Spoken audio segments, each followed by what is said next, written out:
हरे कृष्णा। जगत गुरु श्रील प्रभुपाद की जय। अनंत कोटि वैष्णवों की जय। हम भगवत गीता यथारूप के 8वें अध्याय का अध्ययन कर रहे हैं और आज हम इस अध्याय के श्लोक संख्या 5 का गहराई से अध्ययन करने का प्रयास करेंगे। 7वें अध्याय से ही भक्ति योग आरंभ हो चुका है और भक्ति ही एकमात्र साधन है जिससे हम भगवत प्रेम की प्राप्ति कर सकेंगे। भगवान ने कहा है, अहम भक्त पराधीनो, मैं भक्त के अधीन हूँ। फिर भगवान ने कहा है, भक्त्या माम अभिजानातो, अर्थात भक्त ही मुझे जान सकता है। भगवान को जाने बिना हम भगवान से प्रेम कैसे करेंगे, और यदि प्रेम नहीं हुआ तो भगवान हमारी कोई भी सेवा को स्वीकार नहीं करेंगे, क्योंकि भगवान तो भावग्राही हैं और वे केवल भाव देखते हैं। इसी प्रेम भाव को विकसित करने के लिए भगवान ने हमें अपने ऐश्वर्यों तथा विभूतियों के विषय में 7वें अध्याय में इतने विस्तार से बताया। 7वें अध्याय के अंतिम 2 श्लोकों में अर्जुन ने भगवान से 7 प्रश्नों को पूछा था, जिन प्रश्नों का उत्तर भगवान 8वें अध्याय में दे रहे हैं। इसीलिए इस अध्याय को पार्थ प्रश्नोत्तर योग या अक्षर ब्रह्म योग कहते हैं। जिन प्रश्नों के विषय में अर्जुन ने प्रश्न किया था, आइए उन्हें हम भी एक बार दोहरा लेते हैं। अर्जुन ने पूछा था कि मोक्ष का अधिकारी कौन है। इसके उत्तर में श्री भगवान ने कहा था कि जो व्यक्ति ब्रह्म, अध्यात्म, कर्म तथा समस्त कर्मों के फलों को जानता है, वही व्यक्ति मोक्ष का अधिकारी है। इतना सुनकर अर्जुन की जिज्ञासा और बढ़ गई। अब वह ब्रह्म के विषय में और विस्तार से जानना चाहता था। इस पर श्री भगवान ने कहा कि ब्रह्म को जानने का अर्थ है अधिभूत को जानना, अधिदैव को जानना तथा अधियज्ञ को जानना। इसके पश्चात अर्जुन ने एक और प्रश्न किया कि अधियज्ञ जीवात्मा के शरीर के किस अंग में वास करता है तथा प्रयाण काल में व्यक्ति किस प्रकार भगवान को जान सकता है। भगवान ने अर्जुन के 7 प्रश्नों का उत्तर दे दिया है पिछले श्लोकों में, और अब आज भगवान बताने वाले हैं कि मृत्यु के समय व्यक्ति भगवान को किस प्रकार जान सकता है। आइए अब हम मिलकर श्लोक संख्या 5 का वाचन करते हैं। तत्पश्चात हम हमारे आचार्यों का दिया हुआ भावार्थ, अन्वय तथा भाव अनुवाद को पढ़ेंगे।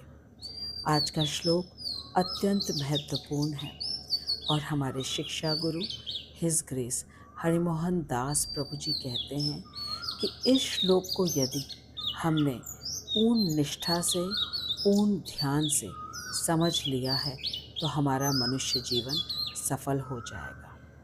आइए श्लोक को आरंभ करते हैं। सबसे पहले श्लोक का वाचन कर। अंतकाले च मामेव स्मरन् मुक्त्वा कलेवरं यः प्रयाति समद्भावं याति न अस्ति यत्र संशयः। अंतकाले च मामेव स्मरन् मुक्त्वा कलेवरं यः प्रयाति समद्भावं याति न अस्ति यत्र संशयः। अंतकाले च मामेव स्मरन् मुक्त्वा कलेवरं यः प्रयाति समद्भावं याति न अस्ति यत्र संशयः। भगवान ने कहा कि जो कोई अंतकाल में मेरा स्मरण करता हुआ देह को त्यागता है, अंतकाले च मामेव स्मरण मुक्त्वा कलेवरम, वह तत्काल मेरे स्वभाव को प्राप्त हो जाता है, इसमें कुछ भी संदेह नहीं है। यह प्रयाति समद्भावम याति न अस्ति यत्र संशयः। भगवान ने अर्जुन से कहा कि जो कोई अंतकाल में मेरा स्मरण करता हुआ देह को त्यागता है वह तत्काल ही मेरे स्वभाव को प्राप्त हो जाता है। इसमें कुछ भी संदेह नहीं है। आइए अब हम श्रील विश्वनाथ चक्रवर्ती ठाकुर के दिए अन्वय तथा भाव अनुवाद को पढ़कर इस महत्वपूर्ण श्लोक को जानने का प्रयास करते हैं। श्रील विश्वनाथ चक्रवर्ती ठाकुर की जय, अनंत कोटि वैष्णवों की जय। अंत काले च, अंतकाल में भी, मामेव मुझे ही स्मरण स्मरण करते हुए, कलेवरम मुक्त्वा शरीर को त्याग कर, यह जो प्रयाति प्रकृष्ट रूप से गमन करते हैं, सह वे मद्भावम मेरे भाव को याति प्राप्त होते हैं। अत्र संशयः न अस्ति, इसमें संदेह नहीं है। भगवान ने कहा, जो अंतिम काल में मुझे ही स्मरण करते हुए अपने शरीर को त्याग कर प्रस्थान करते हैं, वे मेरे भाव को प्राप्त होते हैं। इसमें कोई संदेह नहीं है। श्री विश्वनाथ चक्रवर्ती ठाकुर कह रहे हैं कि अर्जुन ने भगवान से प्रश्न किया कि आप प्रयाण काल में किस प्रकार ज्ञेय होते हैं। प्रयाण काले च कथम ज्ञेयो असि नियत आत्मभिः। आप प्रयाण काल में किस प्रकार ज्ञेय होते हैं। अर्जुन के इस प्रश्न के उत्तर में श्री भगवान कहते हैं, मेरा स्मरण ही मेरा ज्ञान है, किंतु घट पट आदि की भांति कोई भी मुझे तत्वतः नहीं जान सकता। भगवान ने अर्जुन के द्वारा पूछे गए प्रश्न का उत्तर देते हुए कहा कि मेरा स्मरण ही मेरा ज्ञान है। अर्जुन ने ये पूछा था कि प्रयाण काल में किस प्रकार भगवान ज्ञेय होते हैं, अर्थात कैसे वह व्यक्ति भगवान को जान पाएगा। और भगवान ने उत्तर दिया कि मेरा स्मरण ही मेरा ज्ञान है। फिर आगे भगवान कहते हैं कि किंतु घट पट आदि की भांति कोई भी मुझे तत्वतः नहीं जान सकता है। यहाँ जानना आवश्यक है कि ये घट पट क्या है। घट अर्थात धरती, पट अर्थात आकाश। तो जिस प्रकार धरती और आकाश घट पट को वैज्ञानिक जान लेते हैं, उस प्रकार भगवान को कोई जान नहीं सकता। इसीलिए भगवान ने कहा कि मेरा स्मरण ही मेरा ज्ञान है। यहाँ समझने वाली बात है कि अर्जुन का प्रश्न था कि संयमित चित्त वाला व्यक्ति मृत्यु के समय भगवान के किस प्रकार से जान सकेगा। अर्जुन की ये चिंता अत्यधिक वास्तविक एवं गंभीर है, क्योंकि मृत्यु के समय कफ, वायु, पित्त के कारण कंठ अवरोध हो जाता है और शरीर के समस्त अंग कार्य करना बंद कर देते हैं। वह एक बहुत ही विकट परिस्थिति होती है और ऐसी अवस्था में भला कोई किस प्रकार भगवान को जान पाएगा। यही अर्जुन की जिज्ञासा है। अर्जुन भगवान से पूछ रहा है कि ऐसी परिस्थिति में व्यक्ति किस प्रकार जान सकेगा भगवान को। और भगवान उत्तर में कह रहे हैं कि अंतकाल में जो मेरा स्मरण करे। ये दोनों बातों में अंतर, एक तरफ ज्ञान की बात है और दूसरी तरफ स्मरण की बात कर रहे हैं भगवान। इसका कारण ये है कि भगवान को पूर्ण रूप से जान पाना असंभव है। 10वें अध्याय के श्लोक संख्या 2 में भगवान ने कहा है, न मे विदुः सुरगणाः प्रभवम न महर्षयः। भगवान कह रहे हैं कि न तो देवतागण मेरी उत्पत्ति या ऐश्वर्य को जानते हैं और न ही महर्षि गण ही जानते हैं। इससे स्पष्ट हो गया कि जब बड़े बड़े देवता जैसे कि ब्रह्मा जी, शिव जी, सूर्य, चंद्र इत्यादि इत्यादि जब भगवान को पूरी तरीके से नहीं जान पाते हैं, पूर्ण रूप से नहीं जान पाते हैं, तो साधारण मनुष्य भला कैसे जान पाएगा असीमित भगवान को, अनंत भगवान को। इसीलिए भगवान ने कहा कि मेरा स्मरण ही मेरा ज्ञान है। इसीलिए भगवान ने कहा कि अंत काल में जो स्मरण करता है वह मेरे भाव को प्राप्त होता है। भगवान ने कहा कि अंत काल में जो मेरा स्मरण करता है वह मेरे भाव को प्राप्त होता है। यदि मन में प्रश्न हो कि क्या मुश्किल है, अंत काल में स्मरण कर लेंगे, तो इसका यह उत्तर है कि अंत काल में भगवान का स्मरण तभी हो पाएगा जब पूरे जीवन भर भगवान के नाम को लेने का अभ्यास किया गया है। अन्यथा अंत काल में भगवान का स्मरण नहीं हो सकता। ये बिल्कुल उसी तरीके की बात है जैसे कि एक विद्यार्थी, उसने पूरे साल भर कोई पढ़ाई नहीं की, तो क्या उसे परीक्षा के समय सब कुछ स्मरण में आ जाएगा? बिल्कुल भी नहीं आएगा। उसी तरीके से जीवन भर यदि भगवान के नाम को लेने का अभ्यास नहीं किया गया है तो अंत काल में भगवान का स्मरण नहीं हो सकता। स्मरण तो हमें उसी वस्तु का होता है जिसमें हमें आसक्ति होती है। यदि जगत की वस्तु एवं व्यक्तियों में आसक्ति होगी तो अंतकाल में भी यही स्मरण रहेगा, भगवान का स्मरण नहीं हो सकेगा। अंत समय परीक्षा की घड़ी होती है और उस समय किस उपाय से भगवान का स्मरण हो, इसके विषय में भगवान अगले 4 श्लोकों में बहुत विस्तार से बताने वाले हैं। यहाँ एक बात तो स्पष्ट रूप से समझने वाली है कि यदि अंतकाल में भगवान का स्मरण नहीं हुआ तो व्यक्ति भगवान के भाव को प्राप्त नहीं होगा और वह 84 लाख प्रकार के शरीर में भ्रमण करता रहेगा। मनुष्य जीवन अति दुर्लभ है और इस मनुष्य देह में ही व्यक्ति भगवान के रूप, गुण, लीला आदि का स्मरण चिंतन करके 84 लाख के जन्म मृत्यु के चक्र से बाहर निकल सकता है और वह अपने आध्यात्मिक स्वरूप को प्राप्त कर सकता है। इसीलिए भगवान स्मरण पर इतना बल दे रहे हैं। ये थी श्रील विश्वनाथ चक्रवर्ती ठाकुर का दिया गया अन्वय एवं भाव अनुवाद। आइए अब हम श्रील प्रभुपाद जी के तात्पर्य को पढ़ते हैं।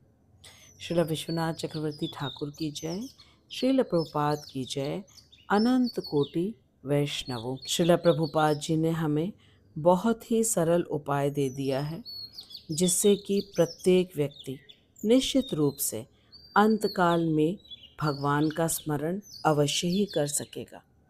हरे कृष्ण महामंत्र को कोई भी कहीं भी कर सकता है। इसके लिए किसी धन की आवश्यकता नहीं, किसी विशेष योग्यता की आवश्यकता नहीं, सिर्फ आवश्यकता है तो हमारी इच्छा शक्ति की। भगवान और भगवान के नाम में कोई भेद नहीं है।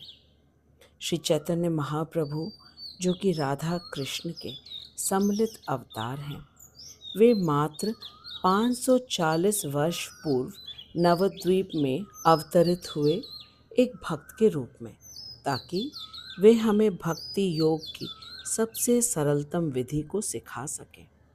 महाप्रभु ने हमें भक्ति सिखाने के लिए शिक्षाष्टकम दिया।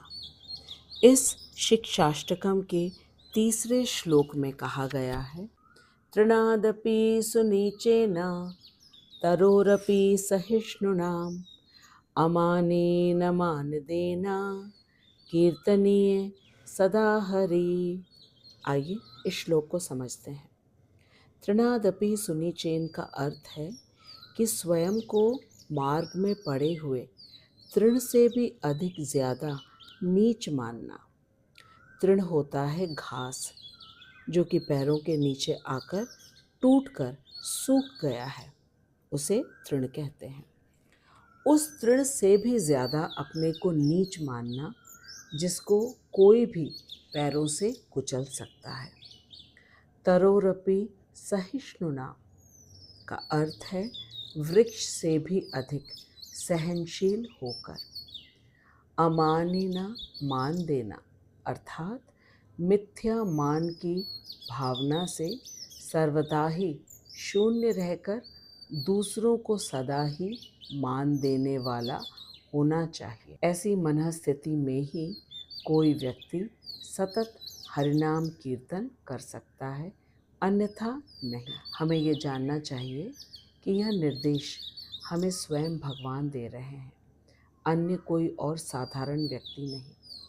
इसीलिए हमें इस आदेश का अवश्य ही पालन करना चाहिए यदि हम अंत समय में श्री भगवान का स्मरण करना चाहते हैं तो।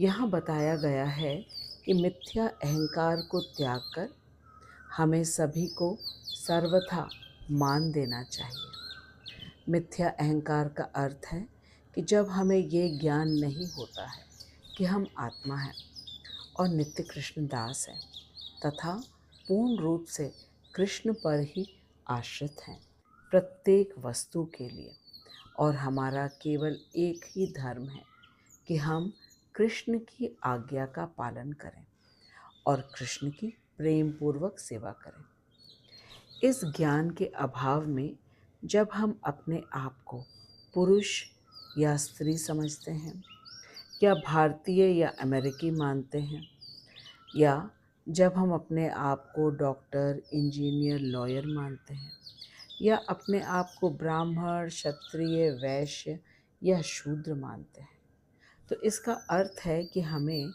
अपने शुद्ध स्वरूप का ज्ञान नहीं है और शरीर के आधार पर हम अपने आप को उपाधि से ग्रसित कर लेते हैं, और ऐसी परिस्थिति में हम सभी जीवों को एक रूप से सम्मान नहीं दे पाते हैं। एक रूप से सम्मान देने का अर्थ है कि सभी को इस सृष्टि में रहने का पूरा अधिकार है और भगवान सभी के हृदय में परमात्मा रूप में विराजमान है। जब हम इस बात को नहीं जानते हैं तो हम सबका यथोचित सम्मान नहीं कर पाते तथा हम में विनम्रता और सहनशीलता का सर्वथा अभाव रहता है। तृण तथा तरु की तरह बनने के लिए इसलिए कहा गया है ताकि हम तृण के समान विनम्र बने तथा वृक्ष के समान सहनशील बने। घास पर हम सभी पैर रखकर चलते हैं और हमारे चलने से घास कुचल जाता है, लेकिन कभी भी घास पलटकर विरोध नहीं करता कि मेरे ऊपर क्यों चल रहे हो। घास भी एक जीवात्मा है, पेड़ पौधों की प्रजाति है, और वृक्ष से ज़्यादा तो कौन सहनशील होगा, जिस पर पत्थर मारने पर भी वह हमें फल, फूल, छाया, ऑक्सीजन, औषधि सब कुछ देता है, अर्थात सब कुछ सहन करते हुए केवल सेवा करता रहता है। ये उदाहरण शिक्षाष्टकम में हमें इसलिए दिया गया है ताकि हम भी घास के तिनके तथा वृक्ष की तरह विनम्र और सहनशील बन सके। यह तभी हो सकेगा जब हम ये जान जाएंगे कि प्रत्येक जीवात्मा के साथ परमात्मा का वास है। भगवद गीता के 18वें अध्याय के श्लोक संख्या 61 में श्री भगवान ने कहा है, ईश्वरः सर्वभूतानां हृद्देशे अर्जुन तिष्ठति, अर्थात श्री भगवान प्रत्येक जीवात्मा के हृदय में परमात्मा रूप में वास करते हैं। पिछले ही श्लोक में हमने ये जाना था कि भगवान परमात्मा रूप में और जीवात्मा दो पक्षियों के रूप में इस भौतिक शरीर रूपी वृक्ष में विराजमान है। जीवात्मा रूपी पक्षी अपने कर्म फलों को चखने में व्यस्त है और परमात्मा केवल साक्षी रूप में देख रहे हैं। इससे स्पष्ट है कि परमात्मा रूपी भगवान हर कार्य के साक्षी हैं और भगवान की अनुमति के बिना कुछ भी नहीं हो सकता। जिस व्यक्ति को यह ज्ञान होता है, फिर उसके जीवन में कैसी भी परिस्थिति हो, वह विचलित नहीं होता। वह सुख दुख में समभाव से रहता है, क्योंकि वह यह भली भांति जानता है कि सब कुछ भगवान की अनुमति से ही हो रहा है और सब कुछ उसके पूर्व जन्मों के कर्मों के अनुसार हो रहा है। इसीलिए वह दुख के समय अत्यधिक दुखी नहीं होता है और सुख के समय अत्यधिक प्रसन्न नहीं होता है, और वह सदा सर्वदा भगवान का स्मरण करता हुआ अपने कार्यों को करता रहता है। भगवान की प्रसन्नता। जो व्यक्ति भगवान के दिए गए आदेश के अनुसार अपना जीवन यापन करता है, अभ्यास करता है, वही व्यक्ति विनम्र तथा सहनशील बनता है। तभी भगवान का वह सतत स्मरण कर पाता है। अब आइए हम आज के अत्यंत महत्वपूर्ण श्लोक को सार के रूप में समझते हैं। आज के श्लोक में भगवान ने कहा है, अंत काले च मामेव, अर्थात अंत काल में भी। च का अर्थ है भी। इसका अर्थ हुआ कि पूरे जीवन काल में तथा अंत समय में भी माम एव। माम एव का अर्थ है माम एव, अर्थात मेरा ही। भगवान ने कहा है कि मेरा ही स्मरण करो।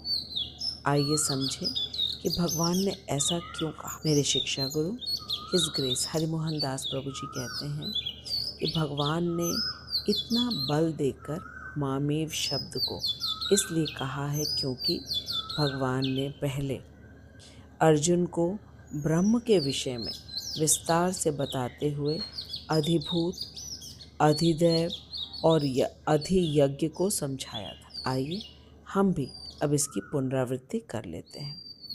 अधिभूत का अर्थ है पंचभूत द्वारा निर्मित भौतिक शरीर। इसको विसर्ग भी कहते हैं। भगवान ने सृष्टि के आरंभ में जिस पंचभूत का सृजन किया था अपनी बहिरंगा शक्ति के द्वारा, उसे सर्ग कहा जाता है। लेकिन जब पंचभूत अर्थात पृथ्वी, जल, वायु, अग्नि तथा आकाश से ब्रह्मा जी ने 84 लाख प्रकार का भौतिक शरीर का निर्माण किया, तो यह विसर्ग या अधिभूत कहलाता है। यह भौतिक शरीर इसलिए अधिभूत कहलाता है क्योंकि यह पंच तत्व से श्रेष्ठ है। इसको कर्म या संसार भी कहते हैं, क्योंकि यह जीवात्मा को अपने विगत कर्मों के अनुसार मिलता है। या हम इसे ये भी कह सकते हैं कि व्यक्ति अपने कर्मों के अनुसार 84 लाख प्रकार के शरीरों में से एक शरीर में फिर से प्रवेश करता है और यह नश्वर शरीर अधिभूत कहलाता है। अब हम अधिभूत को खूब अच्छी तरह समझ गए हैं। आइए अब अधिदैव को समझते हैं। पंचभूत के नियंता जो देवता हैं, वे भगवान के विभिन्न अंग प्रत्यंग हैं, जिसे हम भगवान के विराट रूप में देखते हैं। पंचभूत के विभिन्न देवता जैसे कि भूमि की देवी पृथ्वी देवी हैं, अग्नि के देवता अग्निदेव या सूर्यदेव हैं, वायु के देवता पवन देवता हैं, जल के वरुण देव हैं। इनके अलावा बड़े बड़े देवता हैं जैसे कि शिव जी, ब्रह्मा जी, सूर्य, चंद्र आदि आदि। इन सभी भगवान के विभिन्न अंग प्रत्यंग हैं और सभी देवता भगवान की आज्ञा अनुसार भगवान की प्रसन्नता के लिए अपने सभी कार्यों को करते हैं। इस प्रकार भगवान अधिदैव हुए, अर्थात देवताओं के भी पूर्ण नियंता। अब बचा अधियज्ञ। अधियज्ञ का अर्थ है कि जो सभी यज्ञ का परम भोक्ता है, उन्हें अधियज्ञ कहते हैं। पंचभूत द्वारा सृष्ट समस्त वस्तुएं जब यज्ञ में अर्पित किया जाता है, जैसे कि फल, फूल, समिधा, घी, लकड़ी आदि आदि, तो यह सब परम भगवान श्री कृष्ण के लिए होता है, क्योंकि कृष्ण ही परम भोक्ता हैं और कृष्ण ही प्रत्येक जीवात्मा के हृदय में परमात्मा स्वरूप में विराजमान है। पिछले श्लोक में हमने ये अच्छी तरह जाना था कि परमात्मा तथा कृष्ण में कोई भी भेद नहीं है, क्योंकि विष्णु रूपी परमात्मा कृष्ण के स्वांश हैं और कृष्ण है पूर्ण भगवान, जो कि द्विभुज हैं, मोर पंख धारण करते हैं और अपने अधरों पर मुरली धारण करते हैं। यह भगवान का आदि स्वरूप मुरलीधारी घनश्याम। अब आइए हम वापस आ जाते हैं आज के श्लोक में, जहाँ भगवान ने अर्जुन से कहा, अंत काले च मामेव स्मरण मुक्त्वा कलेवरम। अंतकाल में भी जो मेरा ही स्मरण करते हुए देह को त्यागते हैं, वह मेरे भाव को प्राप्त करता है। भगवान ने बहुत बल देकर मामेव शब्द को इसलिए कहा है क्योंकि वे स्पष्ट रूप से अर्जुन से कह रहे हैं कि तुमको मैंने अधिभूत, अधिदैव, अधियज्ञ सब कुछ बताया है। ये सब मैं ही हूँ, क्योंकि यह सब मेरी बहिरंगा तथा अंतरंगा शक्तियों के द्वारा सृष्ट है, लेकिन अंतकाल में तुमको इनका स्मरण नहीं करना है। अंतकाल में तुम्हें मेरे श्याम सुंदर रूप का स्मरण करना है। अधिभूत, अधिदैव और अधियज्ञ का ज्ञान होना चाहिए। यह सब मेरी ही विभिन्न शक्तियों द्वारा सृष्ट है, परंतु इनका स्मरण नहीं करना है। यह केवल ज्ञान के लिए है कि मैं किस प्रकार प्रत्येक कण कण में हूँ तथा प्रत्येक हृदय में परमात्मा के रूप में वास करता हूँ, लेकिन पूरे जीवन भर और अंत समय में भी मेरे श्याम सुंदर रूप, गुण तथा लीलाओं का ही स्मरण करना है। और जो ऐसा करता है, फिर वह अपने वर्तमान देह के अंत के बाद भगवान के भाव प्राप्त होता है। भगवान का भाव अर्थात सच्चिदानंद स्वरूप को प्राप्त होता है और फिर वह प्रेम पूर्वक भगवान की सेवा में लग जाता है। वह भगवान के भाव को समझ जाता है कि भगवान क्यों इस भौतिक जगत में अवतरित होते हैं। इसीलिए वह भगवान के उद्देश्य को पूरा करने में लग जाता है पूरे हृदय से, पूरे भाव से। और भगवान का उद्देश्य है कि जन जन को भगवान के साथ उनका खोया हुआ संबंध को जोड़ दिया जाए, जिससे कि उन्हें इस 84 लाख के जन्म मृत्यु के चक्र से बाहर निकलने का मार्ग मिल जाए। यही सच्ची मानवता है, यही सच्ची करुणा है। श्रील प्रभुपाद कहते हैं कि भगवान के भाव को समझने के लिए अंतःकरण की शुद्धि होना बहुत ही आवश्यक है।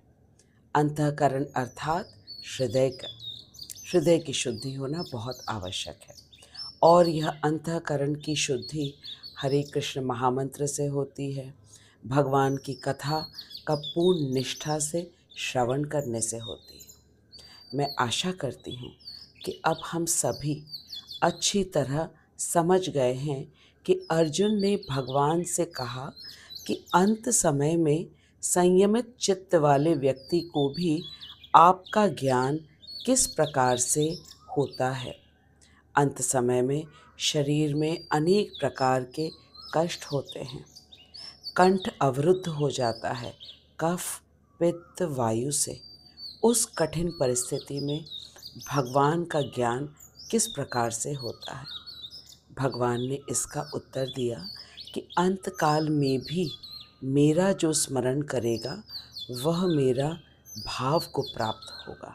इसका अर्थ है पूरे जीवन काल में भी भगवान का स्मरण करना और अंतकाल में भी भगवान का ही स्मरण करना। वही व्यक्ति भगवान के भाव को प्राप्त करेगा, क्योंकि जीवन भर जिस चीज़ को हम करते हैं उसमें हमारी आसक्ति होती है, और जिसमें आसक्ति होती है वही अंतकाल में हमारी स्मरण में आता है। भगवान को पूर्ण रूप से तो कोई भी नहीं जान सकता है, क्योंकि भगवान अनंत हैं। लेकिन भगवान के रूप, गुण, लीला का स्मरण ही जीवात्मा को इस मृत्यु लोक के भव सागर से पार करा सकता है। इसीलिए भगवान इस भौतिक जगत में लीला करने के लिए अवतरित होते हैं। भगवान की प्रत्येक लीला इतनी मधुर है, फिर चाहे वो गोवर्धन लीला हो या कालिया मर्दन लीला हो या पूतना वध लीला हो या अघासुर, बकासुर, तृणावर्त लीला हो या कंस को मारने की लीला हो या यशोदा मैया जब उन्हें ऊखल से बांध रही हैं, या जब भगवान ने मिट्टी खाई और यशोदा मैया ने कहा कान्हा मुँह खोलो, और मुँह के अंदर पूरा ब्रह्मांड देखा यशोदा मैया ने। ये समस्त लीला और अनेक अनेक ऐसी लीलाएं भगवान ने की है, सिर्फ और सिर्फ हम बद्ध जीवों को इस भव सागर से मुक्त कराने के लिए। तो इन लीलाओं का जब हम जीवन भर श्रवण करते हैं तो अंत समय में भी हमें भगवान का स्मरण होगा। यही भगवान का भाव है, और जो इन लीलाओं का स्मरण करता है और अंत समय में भी भगवान का स्मरण करता है, वो निश्चित रूप से भगवान के भाव को प्राप्त होता है। ऐसा भगवान ने वचन दिया है।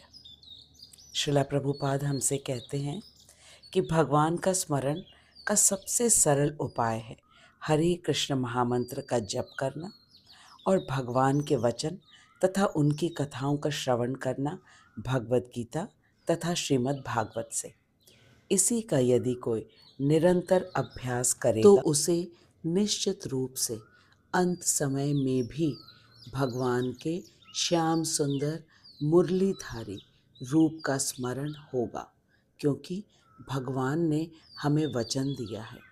श्रील प्रभुपाद कहते हैं कि भगवान की प्रत्येक बात परम सत्य है, क्योंकि भगवान परम सत्य है।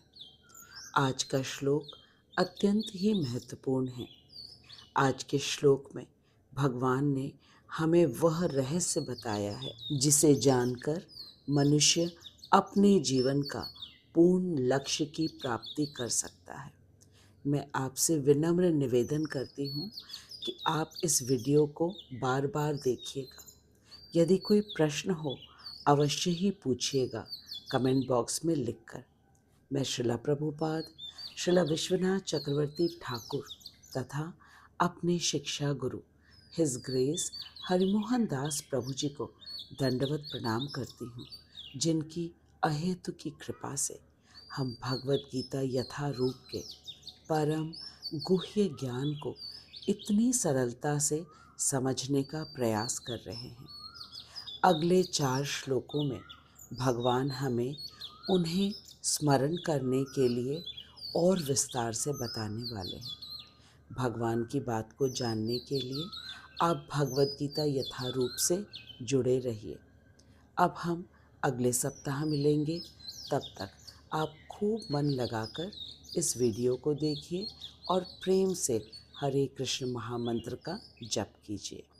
हरे कृष्ण कृष्ण कृष्ण हरे हरे, हरे राम राम राम हरे हरे।